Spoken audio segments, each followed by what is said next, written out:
Kawan-kawan sekalian, saya bukan kuasa hukumnya Bung Abraham Samad. Kuasa hukumnya tadi sudah disebutkan, ada LBH Pers, ada LBH Jakarta, ada Kontras, ya, ada yang lain-lain juga. Tapi saya datang ke sini karena tadi malam ya, saya ditelepon oleh Bung Abraham Samad. Kenapa saya ditelepon? Karena dia mendapatkan panggilan dari Polda Metro Jaya karena didakwa, dipersangkakan melanggar pasal 310, 311 KUH Pidana dan juga pasal 27A, 28 Undang-Undang ITE. Nah, saya tidak ingin masuk pada substansi kasusnya. Tapi saya kenal Bung Abraham Samad ini dulu sebagai aktivis, sebagai advokat, ya. Dan sekarang banyak melakukan podcast. Nah, saya tahu Abraham Samad yang pernah jadi ketua KPK adalah orang yang punya integritas. Punya integritas, punya sikap, punya pendirian dalam membangun Indonesia yang lebih bersih dari korupsi, membangun Indonesia yang lebih baik, lebih adil. Dan saya tidak menyangka akibat podcast yang dilakukan oleh Saudara Abraham Samad, dia dikriminalisasi. Tidak boleh ada kriminalisasi dalam negara Republik Indonesia ini terhadap wartawan, terhadap mereka yang punya podcast, terhadap siapapun, karena ini membungkam kebebasan berpendapat, membungkam kebebasan pers. Dan ini, saudara-saudara, dilindungi oleh Undang-Undang Dasar 45, dilindungi oleh pasal 28 Undang-Undang Dasar 45. Undang-Undang Pokok Pers juga melindungi itu. Jadi tidak ada alasan sama sekali untuk memanggil, memeriksa, dan mengkriminalisasi Saudara Abraham Samad. Jadi kebebasan menyatakan pendapat, kebebasan berekspresi itu hak asasi yang mutlak, absolut, ya, dimiliki oleh setiap warga negara. Kami datang ke sini untuk mendukung Saudara Abraham Samad, ya, untuk Indonesia yang lebih baik, Indonesia yang berkeadilan dan berhukum. Dan saudara-saudara, inilah zaman di mana penegakan hukum dipolitisasi.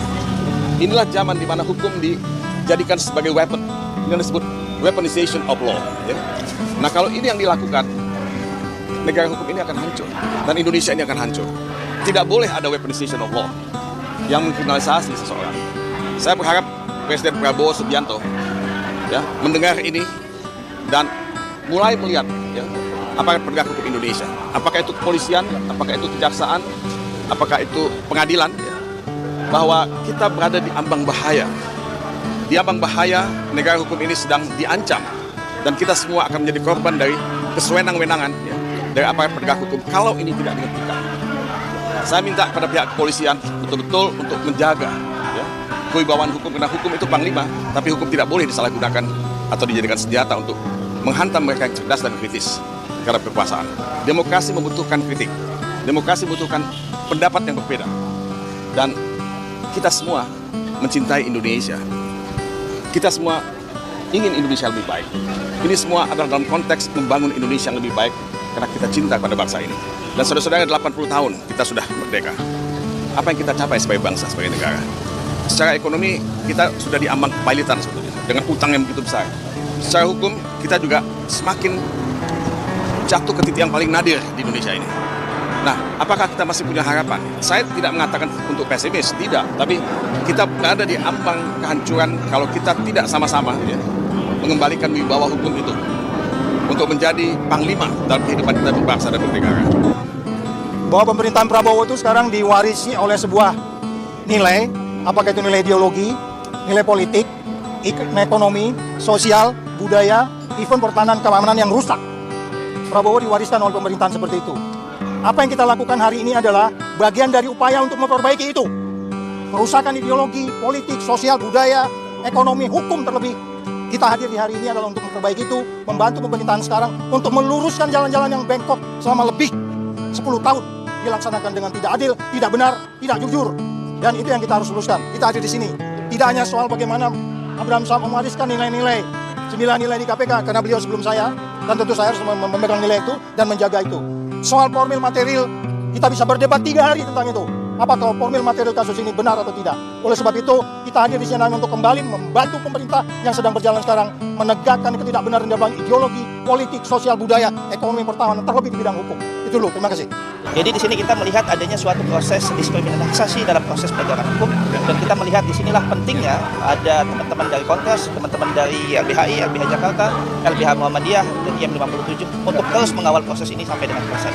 Karena ini bukan hanya soal Pak Abraham Samad, tapi ini soal menjaga dan merawat pilar-pilar demokrasi yang menjadi pembeda dari negara rule of law dengan negara rule by law. Mungkin itu saja yang saya sampaikan.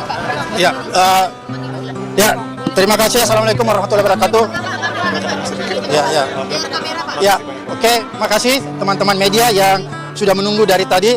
Hari ini saya mendapat surat untuk memenuhi panggilan sebagai saksi, ya, panggilan pertama. Dan sebagai warga negara, panggilan pertama ini saya datang untuk memenuhi panggilan ini agar supaya masyarakat lihat bahwa kita memberi contoh kepada masyarakat bahwa tidak ada satupun warga yang mempunyai privilege terhadap hukum. Equal justice under law, ya, equal before the law, ya. Oleh karena itu saya ingin memberi contoh bahwa kita akan patuh menghadapi berbagai macam panggilan yang sifatnya pro justisia. Itu yang pertama. Kemudian yang kedua, yang ingin saya tegaskan bahwa ini bukan tentang saya, ya, karena pemanggilan terhadap saya adalah serangkaian dengan apa yang saya lakukan selama ini, yaitu memberitakan, ya, lewat podcast saya memberitakan dan menjadi forum diskusi untuk memberikan edukasi, pencerahan dan kritikan yang bersifat konstruktif agar supaya masyarakat paham tentang hak-hak dan kewajibannya. Itu yang saya lakukan. Oleh karena itu, kalau apa yang selama ini saya lakukan lewat podcast dianggap sesuatu yang punya nilai pidana sehingga saya dipanggil, maka ini adalah salah satu bentuk kriminalisasi terhadap pembungkaman kebebasan berpendapat dan kebebasan berekspresi. Dan yang paling berbahaya lagi, bahwa pemanggilan saya ini adalah sebuah tujuan proses ingin mempersempit adanya ruang demokrasi. Ini mengancam demokrasi kita. Oleh karena itu, menurut saya, peristiwa ini bukan tentang saya, tapi tentang nasib dan masa depan demokrasi, terlebih lagi masa depan kebebasan berpendapat dan berekspresi. Kira-kira seperti itu.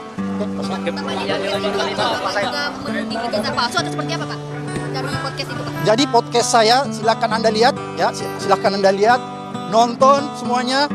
Semua isinya adalah sifatnya edukasi, diskusi yang memberikan orang pencerahan, memberikan jalan petunjuk kepada masyarakat tentang hak dan kewajiban mereka yang harus dilindungi oleh hukum. Itu isi podcast saya. Podcast saya bukanlah berisi podcast yang berisi konten-konten yang tidak berpendidikan atau konten-konten yang sifatnya entertain. Kira-kira seperti itu. Nantinya apakah kan saat ini juga ada penyidikan, apakah nanti kalau misalkan kepolisian itu menetapkan Bapak sebagai tersangka, Bapak seperti apa responnya, Pak? Pertama, seperti tadi saya sudah jelaskan, ya, alasan saya bahwa ini adalah sebuah pembungkaman terhadap kebebasan berpendapat, kebebasan pers dan mempersempit ruang demokrasi. Oleh karena itu, kalau misalnya saja aparat hukum ini membabi buta menangani kasus pidana ini, maka saya pasti akan melawannya sampai kapanpun juga. Karena menurut saya ini bukan tentang saya, tapi tentang nasib seluruh rakyat Indonesia, nasib seluruh rakyat Indonesia yang mendambakan kebebasan berpendapat dan ekspresi yang dijamin oleh konstitusi kita, agar supaya ruang-ruang demokrasi kita tidak semakin sempit. Kira-kira itu. Oke, saya masuk ya. Silakan. Hari ini saya pikir inilah simbol mantan Presiden Joko Widodo, masih simbol kekuasaan Joko Widodo masih sangat berpengaruh kepada penegak hukum. Faktanya, simbol perjuangan kita, salah satu pejuang kita, Abraham Samad, dipanggil dalam rangka kasus dengan Joko Widodo. Artinya, aparat hukum sepertinya masih dalam kendali Solo. Itu fakta, karena bayangkan Abraham Samad hanya podcast langsung dipanggil terkait dengan ijazah Joko Widodo.